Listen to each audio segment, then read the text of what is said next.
大家好啦，我係會長啦。今日咧就會同大家講解下遊戲王規則啦。今日就圍繞住有法嚟講啦。咁一開始咧就會講下有法嘅定義啦，同埋佢關於介紹下咩係有法啦，同埋講解下有法嘅流程係點啦，同埋會講下有法嘅有啲咩操作上面嘅例子啦，或者點樣排連鎖啦等等啦。咁好啦，講解下咩係有法先啦。咁有法咧佢就其實係遊戲王上好多嘅有法咧，都係滿足卡片上面嘅特定條件啦。咁你係 fulfill 到佢嗰個觸發嘅條件，然後就會發動佢嘅效果。咁視乎佢邊種嘅有法啦。咁有法有分幾種嘅，就有必發啦、有法啦、必發、有法即時啦，同埋有法即時嘅。咁呢四種咧就會一陣間就圍繞住呢四種嚟講嘅。咁但係即係你見後面話必發、有法即時啊，咁呢啲好鬼複雜嗰啲名，其實都唔使話太擔心。其實我諗有玩過少少遊戲王咧，或者係掂過下咧，其實都知發生咩事嘅。可能係即係官方呢啲名咧就比較複雜啲啦。不過係同即係必發有法啦，同埋必發有法即時呢啲係都有少少區分嘅。咁有法啦，就其實佢嘅咒文速度係2啦，即係2速啦。咁你唔能夠用1速對應啦，即係最少你係要用2速嘅效果嚟對應有法效果啦，或者2速以上啦，即係3速啦。咁有法啦，咁其實係喺即係有啲卡咧就會話特定 phase 先可以發動啦，即係例如話 draw phase 啊、standby phase 啊嗰啲咧。咁其實我會定義佢為呢個發動條件嚟嘅，其實佢唔係一個有法嘅條件啦，即係佢係一個發動呢張卡或者嗰啲效果嘅條件啦，即係唔完全係有法嘅條件。咁至於傷害步驟啊，即係可能被破壞時嗰啲嗰啲都算係有法嘅，但係唔係所有傷害步驟發生嘅事都係有法咯。係啦，咁講解下必發效果啦。冇我繼續講。咁必發效果啦，咁必發咧，咁佢就其實係 fulfill 到佢個有法條件啦。咁你就必須發動嘅，唔係可以發動，係必須發動嘅。但係你必須發動，即係唔一定會處理到嘅。咁我哋攞銀金做例子啦。咁銀金呢張卡咧，咁佢嘅效果就寫話，我方嘅擺檔卡片離場嘅場合就可以發動。咁我就抽一啦。前面嗰句話，擺檔卡離開嘅場合就可以發動。咁呢個就係佢有法個條件啦。咁然後後面咧，如果可能中文就難睇啲啦，但係如果日文佢寫住哈斯多斯魯啦，咁即係呢個係必發嘅關鍵字，即係佢有凡親係後面發動後面兩個日文字，你記住呢兩個日文字啦，即係好似唔知後面有個3字咁樣啦。咁佢係發嘅關鍵字啊，就係必發嘅意思啦，係啦。咁呢一張係咪必發咧？佢後面呢度都有哈斯多斯魯啦。咁係必發嚟嘅，咁佢個條件係咩？就係前面嗰句啦，就話有嘢喺卡組啊或者場上面送帽啊，佢就必須發動噶啦。咁呢張卡就破壞。咁啱啱係場合啦，即係都講漏咗係有場合發動啦，同埋時必發咯。句尾咧有呢兩個日文字，再加個時咧，咁佢就係時必發咯，唔會錯 timing 嘅，因為佢必發嚟噶嘛。因為佢時咧係有時必發啦，同埋時選法，之後會講時選法。咁總之見到係時再加呢兩個日文字咧，佢就時必發，咁就一定會發動。一時選法有叫 miss timing。咁然後有法啦，咁就必發之後就到有法。咁有法有啲咩意咧？咁就係即係佢只要觸發到佢嘅條件咧，咁佢就可以選法嘅，即係你可以發動或者唔發動都得嘅。咁如果你有多於一個觸發效果啦，即係有法效果咧，其實你可以自排連鎖，即係必發都得嘅，不過通常必發少啲啦。咁但係就即係 common 見到多啲就係會有法咧，就會好多個有法啦。咁之後你就自排連鎖。咁排連鎖嘅意思係即係可能你有可能有3個有法啦，咁你就可以自己想發邊個先，你就排 C1、C2、C3 咁樣。咁有法咧就有2種寫法嘅。咁就話 XX 嘅場合啦，個場合就可以發動啦，呢個都係算法嚟。咁而第二種咧就係 XX 嘅時候可以發動，必發都有 concept 都一樣，只不過係如果必發嘅話就變咗 XX 嘅場合係必須發動嘅，時必發就係時必須發動咁樣嘅意思啦。咁而時選法咧係會 miss timing 啦，啱啱有講過啦，因為佢雖然係選法，而一陣間會有啲例子啦。咁講下天宇站啦，即係我最中意嘅一張卡啦。咁佢就話呢張卡被解放嘅場合就可以發動啦，可以執一張自劍嘅卡片上手啦。天宇站之外，之後就特殊召喚唔重要。咁前面呢一橛咧就係此卡被解放嘅場合咧就可以發動。咁呢個係一個誘發嘅條件嚟。咁佢另起申請咧，咁佢就可以誘發。最緊要睇日文字為準咯。発動できる可以發動啊。咁所以呢個係一個選法係。咁呢個係咪都係選法嚟嘅咧？係都係選法嚟嘅，因為発動できる即係日文字佢上面寫住。但係咧佢係呢個時字，咁呢個係時選法咯。咁時選法係乜嘢咧？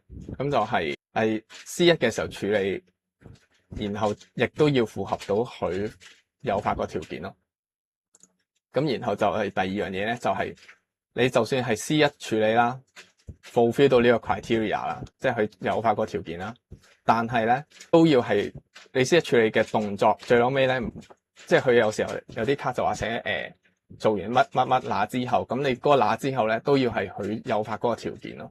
咁講可能好抽象嘅，一陣間會有啲例子講下咯。咁如果唔係中呢兩個 criteria 咧，咁就有機會錯過時點啊。即係例如係你有啲嘢係 C2做嘅，咁你其實你就唔會做到時選法咯。咁例如呢張新卡啦，星月啦，咁就因為佢唔俾轉載啊嘛，咁我就打 blur 啦。咁應該都認得佢係個大姐啦。佢就話你抽呢張卡嘅時候咧，你可以展示俾對手睇佢發動呢個效果。咁呢張卡特殊召喚，即係呢個係誘發條件，然後呢個時選法嚟。咁好似成金哥布林呢張卡咁啦，抽一張卡啦。咁呢個係一個誘發嘅條件啦。咁呢一下咧就係上咗手之後咧就額外嘅動作，即係回1000底分。先上咗手咧就再回血咧。咁佢後面個額外動作咧就會 miss 咗 timing 啦。咁如果係好似強貪污呢張卡咁啦，結果佢嘅效果就係抽2啦。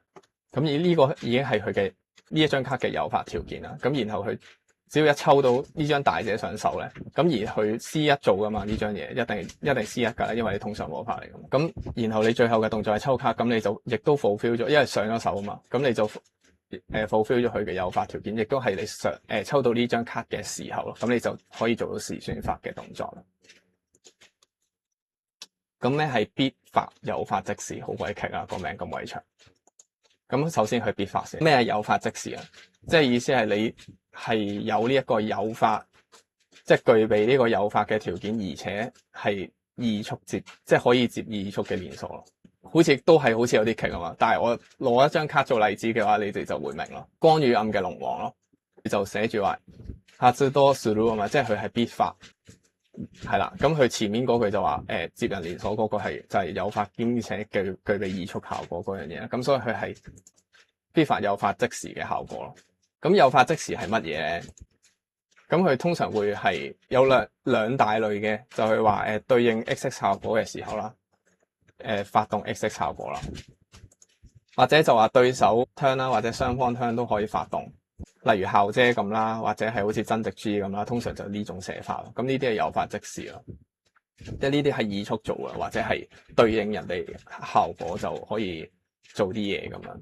咁例如灰流咁樣咯，灰流同 G 咁灰流就係第一種嗰種講法啦，就係去對應 XX 效果嘅時候，佢就可以湊快捨棄，然後就無效去效果咁樣。咁然後增值 G 就係自己對手槍都可以掟落去，咁就左牌啦。咁可能大家都熟悉噶啦。咁誘發個流程係點咧？流程就係成日都係 turn player 先，就到 non-turn player 之後就如此類推咯。咁你其實只要需要記住係必發啦，然後 turn player non-turn player 之後就選法，就 turn player 再 non-turn player 嘅選法啦，然後就到必發誘發即時啊，咁呢個 turn player non-turn player 咁樣，即係輪流咁樣流落去啦。然後就到非公開嘅誘發啦。咁有第8嘅，咁就係誘發即時啦，即係灰流嗰種啦。係啦，不過我冇特登寫出嚟，即係唔係好難記嘅，因為必發誘發即時，然後就到非公開誘發。非公開咧就補充少少，即係意思就係你手牌嗰啲啦，係啦，即係總之喺場上面墓地啦、O game 啦，如果喺 EX deck 係表則表示嘅都係公開情報咯，咁非公開嘅你已經係得手牌嘅啫，係啦，同埋唔知 deck 都係即係 deck 入面女則表示嗰啲都係非公開情報咯，嘅流程係必須係 unidirectional 噶啦，即係佢一定係由1走到7嘅。咁如果我要即係我有一個誘發同埋一個非公開誘發，其實都 fulfill 咗個誘發條件的話咧，我必須係要發咗3呢一個步驟先啦。咁我就要發咗選發先，咁然後到當然啦都要問翻對手有冇選發效果啦。咁我有冇必發誘發即時效果啦？同埋對方有冇必發誘發即時效果？咁冇啦，問晒冇啦，咁我就先可以發呢個非公開誘發咯。咁當然你發你。因為你係 turn player 嘅話啦，咁你就可以發完非公開誘發，你都要問翻對手有冇非公開誘發嘅，咁係啦，就唔能夠反轉啦。咁如果我發咗非公開誘發先咧，你想發咗呢個先啦，咁你想再發翻呢個咧係唔得嘅，咁你就會錯過咗個誘發時點噶啦。即係如果你比賽度咧，你嗌咗一張非公開誘發先咧，咁你先再嗌選發咧，其實你係錯過咗，咁人哋係有權係唔俾翻你做翻轉頭嘅咯，冇得回溯嘅。去咗非公開誘發，其實已經默認咗你係冇嘢發，或者你選擇唔發咯。咁例如呢個例子啦，咁啱啱銀金就講過佢係必發嚟㗎啦，呢一張卡就係選發效果嚟嘅，咁我都唔特別再 list 出嚟啦，咁我純粹講出嚟俾你哋聽啦。咁例如我依家就銀金 C1，咁我就對象呢一個紅彩就想炸咗佢啦。咁然後成功嘅，咁通過嘅，咁然後就P 區嘅呢一張紅彩就加入咗表質嘅 EX deck 度啦，咁然後就加翻張咒讀上手。咁呢個有一個好值得留意嘅地方咧，咒讀咧加上手咧係其實本身由 face up EX 啦，即係表質表示啦，佢就變咗加入手牌，其實係意味住咧佢由一個公開情報變咗一個非公開情報嘅。咁所以佢咧，如果佢要排誘發嘅，佢一定排最後嘅第7個嘅。咁因為我依家我 turn player 啦，咁所以我一定係要必發咗銀金先 C1 㗎。咁 C1 我就要抽入啦。咁然後我就對面啦冇卡啦，咁佢就冇必發效果啦。咁然後就到我啦，咁我就可以揀選發效果啦。咁然後就到誘發啦，咁我就誘發紅彩啦。咁要問翻對手啦，你有冇誘發？咁佢冇啦。咁然後就大家都冇必發誘發即時啦，咁然後就先可以到非公開嘅誘發 C3 咒讀特照出嚟啦。咁例如啦，好似呢個 case 咁樣，如果佢有隻光與暗嘅龍王啦，咁佢會點排咧？咁即係啱啱我意思係即係炸咗支，即係你唔好理佢有冇坑佢先啦，即係仲當銀金係成功炸到佢先啦，即係成功炸到張紅彩先啦。咁就當然係必發啦，然後就因為必發之後就到選發嘛，所以就到紅彩啦，然後就到必發誘發即時，所以就到光與暗嘅龍王，然後就到非公開誘發啦。